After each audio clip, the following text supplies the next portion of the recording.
यह देश का प्रधानमंत्री ही अनकंट्रोल प्रधानमंत्री है।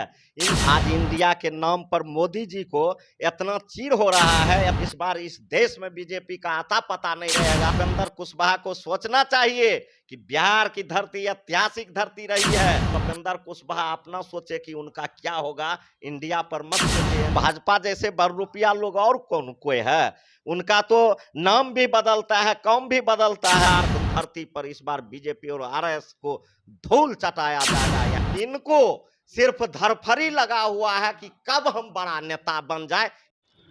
नमस्कार, मैं हूं अखंड ज्योति। विपक्षी एकता की बैठक के बाद इंडिया नाम सामने आया और उसके बाद लगातार तीखा टिप्पणी अलग अलग नेता, उनके जो विपक्ष के नेता हैं, उनसे आने लगी। अब भाजपा लगातार तीखा टिप्पणी कर रही है। उसी क्रम में प्रधानमंत्री मोदी अब इंडिया नाम की तुलना ईस्ट इंडियन कंपनी से की, इंडियन मुजाहिदीन से कर दी। उनका कहना है कि इंडियन मुजाहिदीन और ईस्ट इंडिया कंपनी भी कहीं ना कहीं देश को काफी नुकसान पहुंचाया। आप लोग भी वही काम कर रहे हैं। सबसे पहले तो मैं आपको धन्यवाद देता हूं। आज इंडिया के नाम पर मोदी जी को इतना चीड़ हो रहा है, इतना दिक्कत हो रहा है। मोदी जी ने कहते थे खेलेगा इंडिया, बढ़ेगा इंडिया, पढ़ेगा इंडिया। तो यह कौन बोलते थे उस समय? इंडिया बोलने में इनको मजा आता था। और जब हम लोगों के गठबंधन के नाम इंडिया पड़ गया तो इनको छटपटाहट होने लगा। इस बार मोदी जी को पता चल गया है हमारा जमीन इस देश से घिसक चुका है और इंडिया गठबंधन इस देश पर हावी हो चुका है और इस बार हम लोगों का कोई बचाने वाला नहीं है। इस बार इस देश में बीजेपी का आता पता नहीं रहेगा, जिसके चलते देश के प्रधानमंत्री जी का संतुलन गड़बड़ा गया है और वह संतुलित भाषा बोलते हैं। इससे साफ जाहिर होता है कि इंडिया के लोकप्रियता को देखते हुए देश के माननीय प्रधानमंत्री और गृह मंत्री जी घबरा गए। तो क्या कर रहे हैं? उपेंद्र कुशवाहा का कहना है कि कलेक्टर नाम रख देने से बेटा कलेक्टर हो जाता है। यह बिहार है और बिहार के लोग अगर अपना बेटा का नाम कलेक्टर रख देता है तो उसे कलेक्टर बना भी देता है। बिहार के लोग अपने बेटा का नाम एसपी रख देता है तो उसे एसपी बना भी देता है। यह बिहार है, इसलिए उपेंद्र कुशवाहा को सोचना चाहिए कि बिहार की धरती ऐतिहासिक धरती रही है और जब जब बिहार की धरती अंगड़ाई ली है तब तब इस देश में बहुत बड़ा बदलाव आया है और इस बार भी बिहार की धरती अंगड़ाई ली है। इसलिए उपेंद्र कुशवाहा अपना सोचे कि उनका क्या होगा, इंडिया पर मत सोचे, एनडीए सोचे कि उनको क्या गो सीट मिलेगा, वह लड़ेंगे कि नहीं लड़ेंगे उसमें वह माथा लगावे। भाजपा लगातार करे कि नाम बदलने से नीयत थोड़ी बदल जाती है।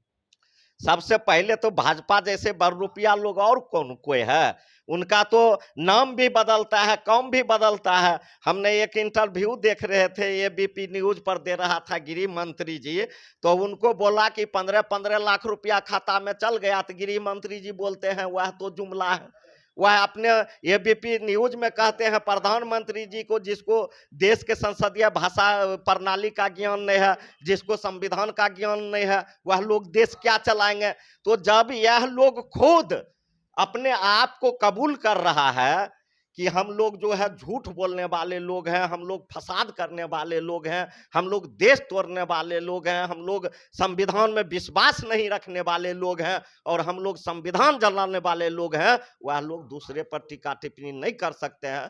पहले अपने गिरबियान में झांक के देख ले। सारे दलित नेता तो उनके साथ हैं, चिराग पासवान हो गए, जीतन राम मांझी हो गए। क्या आपके साथ दलित से वोट बैंक आएगा? पिछला बेर भी 15 के चुनाव में भी सारे दलित नेता एनडीए के साथ थे। महागठबंधन बिहार में उभर के आया कि नहीं आया? उस समय भी चिराग पासवान थे, 2 गो सीट जीते, 47 गो सीट में। उस समय भी मांझी जी थे, 22 गो सीट में किसी तरह अपना जीते। तो वह दिन याद कर लिया, उस दिन से बुरा गत अब इन लोगों को होने वाला है। आने वाला समय में बिहार के धरती पर समाजवादियों का कब्जा होगा और यह बीजेपी और आरएसएस का बिहार से सफाया होगा। आखिरी सवाल है कि महंगाई लगातार चरम पर है और लगातार सिलेंडर के दाम बढ़े हैं, टमाटर में क्या लगता है कि कंट्रोल नहीं कर पा रही है?